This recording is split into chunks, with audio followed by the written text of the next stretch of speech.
Oh, oh, oh. Get it? Okay. Ooh, pause it. So the other day, we were taking sketches of polynomial functions. We were writing the linear factorizations. We had the parentheses. It was nice because we didn't have to FOIL. And I referenced on that a day when we would have to FOIL. And that day is today. All right, so let's look at this equation. We have to find our x-intercepts. So let's go ahead and we're going to start by writing the linear factorization. So y equals, this goes through +2, it goes straight through. So x minus 2 and x minus 4. This is an even degree, ladies in the back. This is an even degree. It's positive because both arrows are going up. So what should I do now to write the equation in standard form? I should FOIL it. So I get x squared minus 4x minus 2x plus 8. And so what is my final answer? Okay. Now that was not new. You should have done that before in your life, right? That's a quadratic equation? Okay, so I started you off on an easy example where you're like, oh yeah, I've done that before. But then we have new equations. All right, so we're going to start off by writing that linear factorization form that we were writing the other day. So what should I write for this one?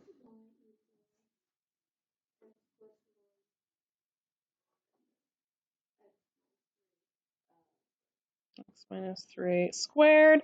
We have an arrow that goes up first and then goes down. So what does that tell us? There's a negative in front of the equation. And if the instructions said write the linear factorizations for the polynomial, then you'd be done. But they didn't say that. They said write the standard form, which means we FOIL. All right. So I'm going to go ahead and write y equals negative x plus 1, x minus 3, x minus 3. Miss Rice, can we FOIL 3 things at the same time? No. That means we have to do it twice. So I'm going to leave the negative in the front, and I'm going to go ahead and I'm going to FOIL these two. Okay, I'm leaving the negative in the front. Why, Miss Rice? Because people usually make mistakes if they multiply it too soon. So I'm leaving the negative in the front. Okay, when I FOIL this, I get what?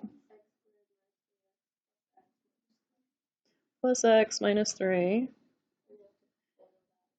And that was x squared minus 2x minus 3 times x minus 3, and we still got that negative in the front.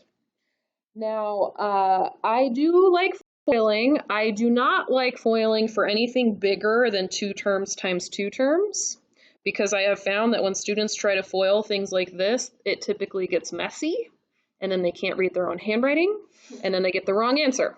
So here's what I do. I say this is 3 pieces multiplied by 2 pieces, and I make myself a box. 3 pieces by 2 pieces. I've got x squared, negative 2x, negative 3x minus 3. Miss Rice, you're a professional mathematician. Do you really do that? Why, yes. Yes, I do. So x times x squared, x to the third, x times negative 2x, negative 2x squared, negative 3 times x squared times negative 3, negative 3 times negative 2x, negative 3 times negative 3. 9. Now, the nice thing about using a box to multiply is it puts the like terms in the diagonals. Do you guys see that? It kind of like lines things up nicely for you, which doesn't really happen when you FOIL. You have to like search for the like terms. So it's like kind of nice. It's like more organized, and it's more organized. You feel me? Yes, Miss Rice? All right, so let's go ahead and write the next part. So we have x to the third. Notice that I kept my negative in the front. So x to the third, and then what else do we have? Minus 5x squared, and then what do we have? Plus 3x plus 9. Okay. And then, what do we do with the negative? Distribute. So I get y equals negative x to the third plus 5x squared minus 3x minus 9. And that was so fun, and I'm finished. This is really just an activity where we work on our organizational skills. Yeah.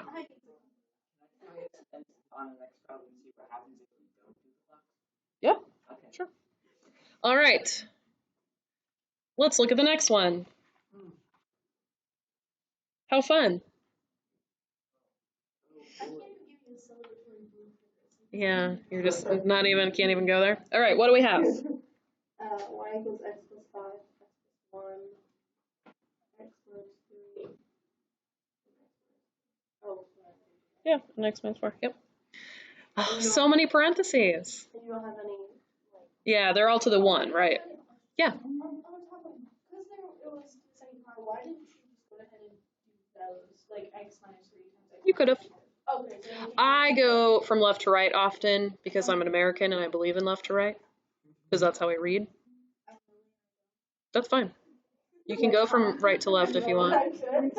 Yeah, there will be problems later on in the notes where it would matter which one we multiply, but for those it doesn't really make a difference. You get the same answer either way. All right, so here, this is how I deal with ones that have an even number of parentheses. I FOIL these two and I FOIL those two because 2 things times 2 things is pretty easy for me. It's when they get bigger that it gets more difficult, right?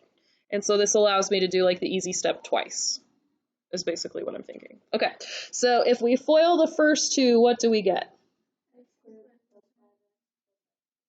So plus x plus 5x, so we can say plus 6x, all right? And then plus 5. So that was the first 2. Are we okay with that? I skipped a step. I just wrote it as I did it. Okay.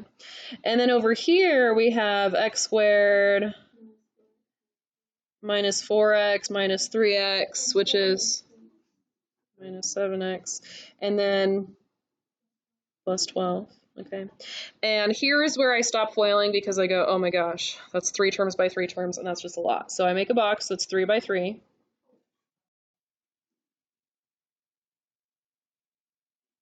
Miss Rice, do I have to make the box? No.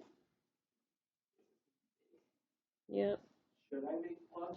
I like the box because it helps organize, and all the like terms will be in diagonals. So it'll be fun, because that's the definition of fun, is having your like terms in diagonals. So x to the 4th minus 7x to the 3rd. You know, like some people talk about like dad jokes, but nobody talks about teacher jokes. And let me tell you, friends, we got teacher jokes for days. They happen in this room. When you guys first met me, you laughed at my jokes and that stopped. So I feel like we've reached a new level of comfort in here.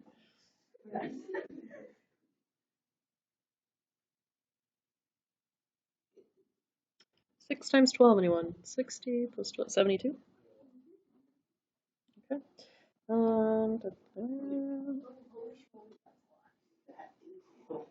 Thank goodness we have this organizational box. What would we do without it? David, how did your paper go when you did it without the box? There was a lot of numbers. Yeah, David, can I see your paper? I haven't finished yet. Miss Rice, why should I do the box? And this, Exhibit A, folks. Thank you, David. Appreciate it. All right. Have we filled in our box? Have you guys filled it in? Still working on it? Feel free to keep working on it. Keep going.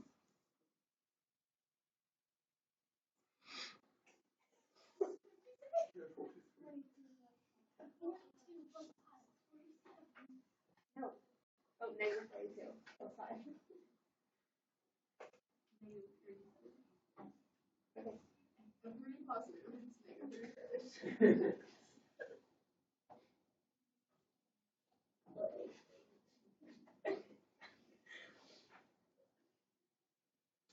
Okay, do we have our box? No.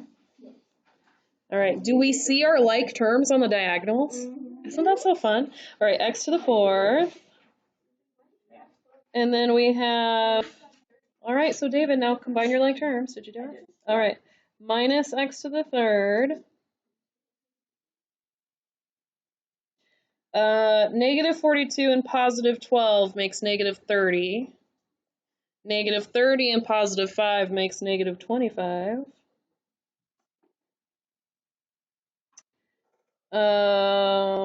72 minus 35 is 37, right? So 60, and done. David, did you get it? Yep. I'm impressed because when you don't write it the organized way, it's very hard to combine like terms. It is much harder. It is much harder, yeah. No, I just wanted to see what He just wanted to see how it was going to work out. And David, what is your recommendation now that you know?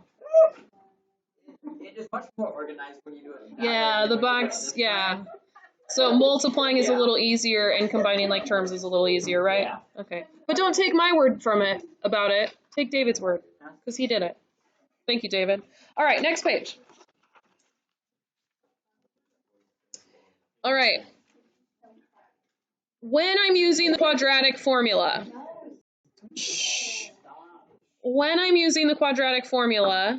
do I always get nice whole number answers? No. I sure do not. Sometimes I get an answer like 5 plus or minus the square root of 17 over 6. Who knew, right? That's possible to get an answer like that.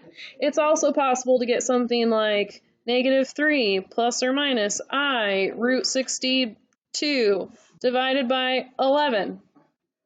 Quadratic formula, right? So when we do the quadratic formula, we could get nice answers. Those are called rational answers.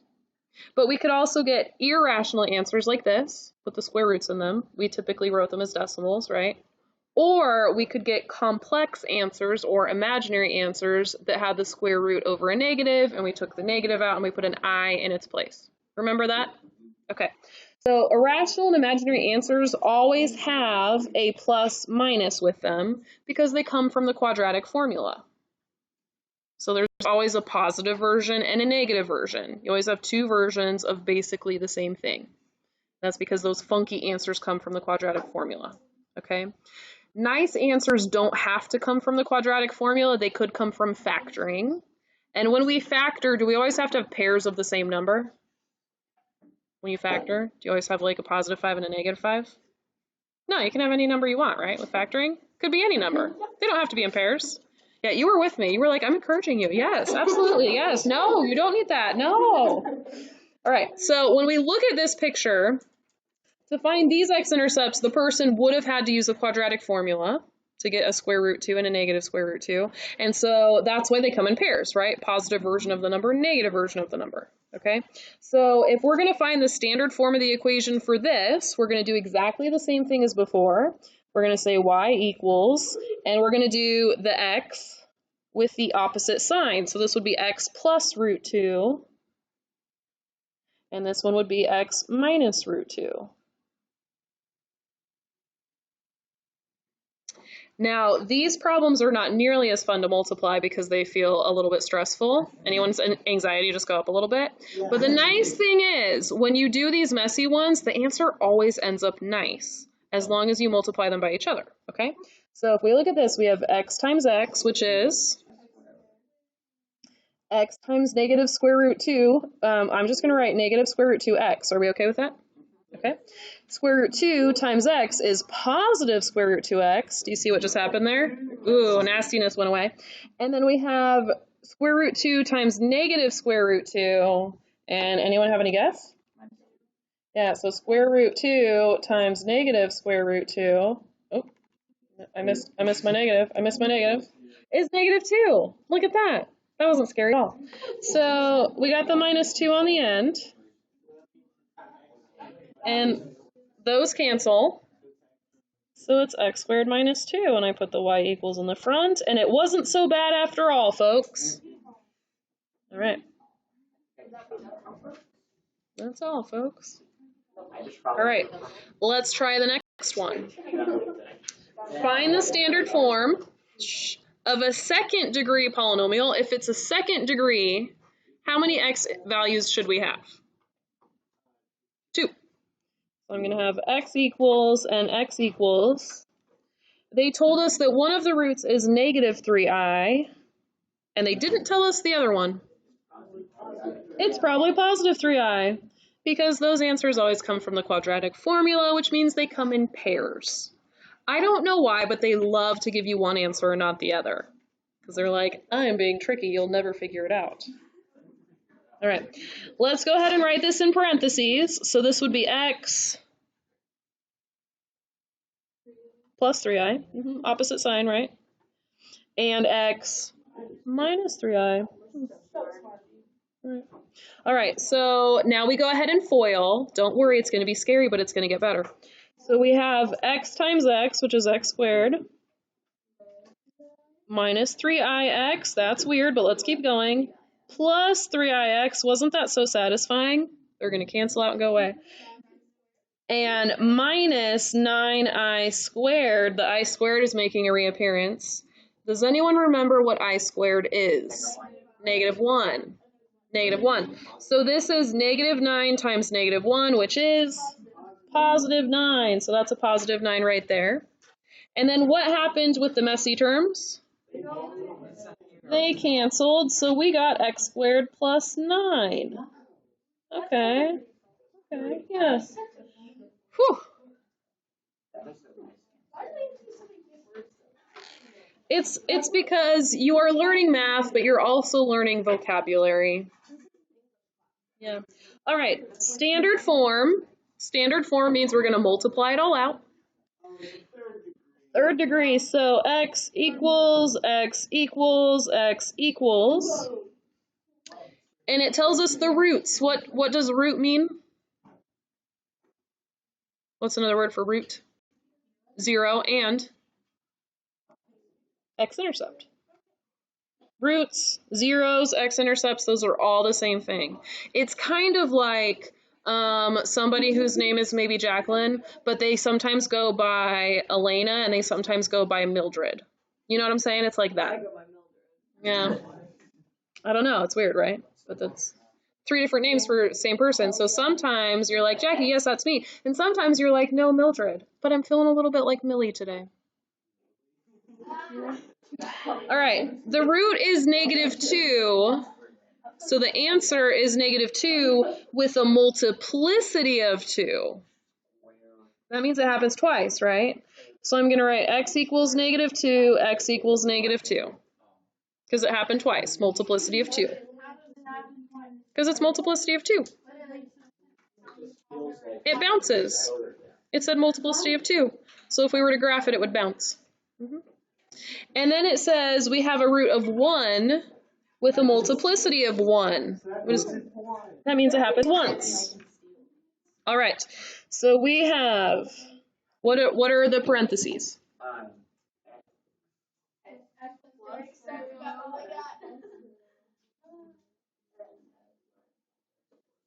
And this fits that multiplicity of 2, right? X plus 2 squared. Fits what we know about multiplicity. Okay. All right. You guys are such pros. I'm going to let you guys FOIL this one out. Yeah, I would FOIL a little bit first and then do the box. Do we want to go from left to right? Or Lily, are we going, we're going from right to left, Lily? Yeah? All right. All right, did we get it? We got it? Marvelous. Let's flip the page and see if there's more problems. Oh, look at that. Oh, man. Oh, that would have been perfect. All right. Before we continue, I'm going to go ahead and write this. I'm going to say the quadratic formula. You'll see why I'm making you write it in a second. Okay. So they said a second degree polynomial, which means what? Second degree polynomial, which means what? 2. X equals. The first one is 2 plus 5i. So the second one is 2 minus 5i. So the reason that I showed you guys this is because when we write the second answer, we have two sets, right? We have a plus and a minus, but the plus and the minus is in the middle with the quadratic formula. You guys see that? So that's why the 2 stayed 2, because that's like the b in the front. And that's why the middle is what did the plus and the minus. Does that make sense? Okay, so anytime you're like, Ms. Rice, I don't know what to change in the sign, I'm going to make you write the quadratic formula and figure out where the plus minus is, and it's right there in the middle. Okay, all right, now let's write our parentheses, and we have to be careful. We do the opposite sign, right? So we start with x, and then opposite sign,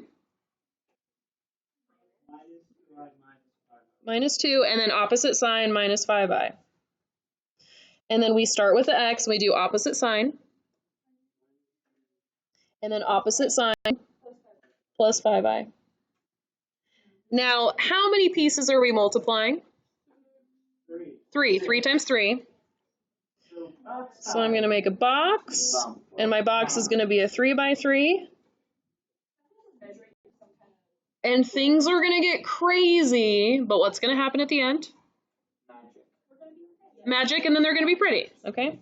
So x minus 2 minus 5i, x minus 2 positive 5i. Okay. So x times x. X times negative 2. All right, here we get ugly. Yeah, so 5ix. Okay, negative 2 times x. Negative 2x. Negative 2 times negative 2. Negative 2 times 5i. Negative 10i. X times negative 5i.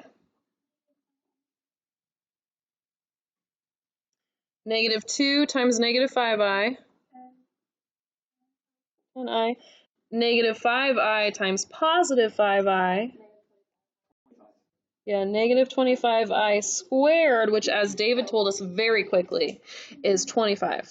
Right, David? Marvelous. He was very ready for that.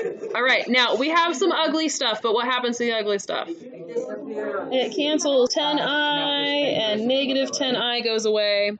Negative 5ix and positive 5ix goes away, and we are left with only pretty things.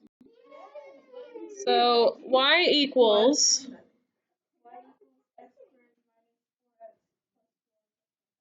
And what's 4 plus 25? 29. 29. There we go.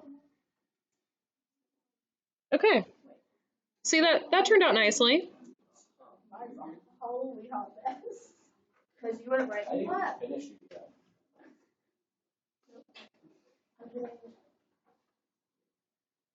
If she's not done, let her finish. One more.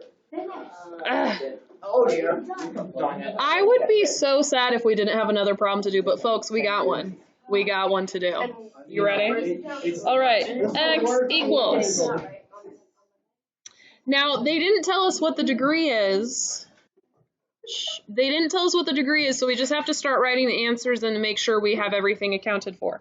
So they tell us one answer is 4i, so what else has to be there? Negative 4i. And then they tell us that negative 3 root 6 is there, so what else has to be there? Positive 3 root 6. So what's the degree? 4. It's a 4th degree. All right, so what's the first parenthesis? X minus 4i.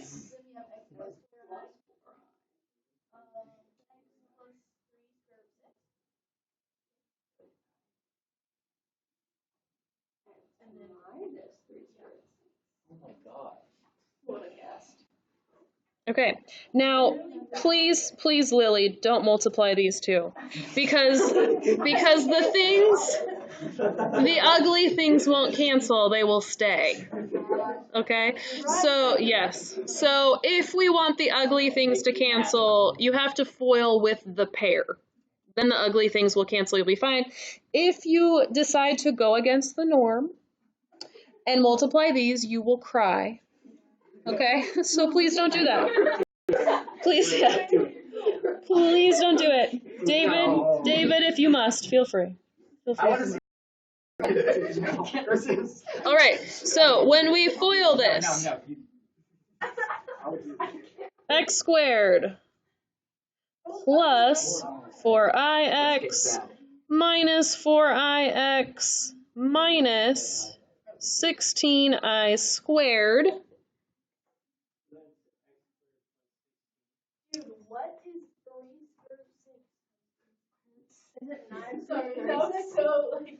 Actually, I'll help you. I'll help you with that in a second. All right, so these cancel because they're ugly, right? And they're the opposite ugly of each other.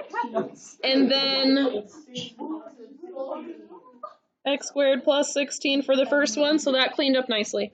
All right, so the second one, we've got x squared minus 3 root 6x plus 3 root 6x minus, all right, what's 3 times 3? What's root 6 times root 6? What's 9 times 6? Yo. That's a whole nother level. 54. Okay. And then, do we need a box? I mean, you could.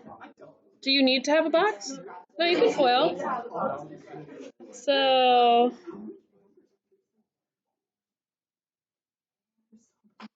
is anyone bothered that I didn't put these next to each other? I am. I told you. I do backwards.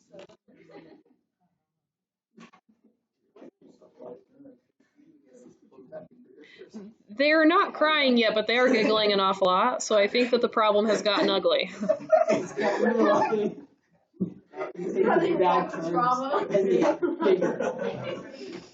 really tempted now to not do the box method and do it. Oh my god.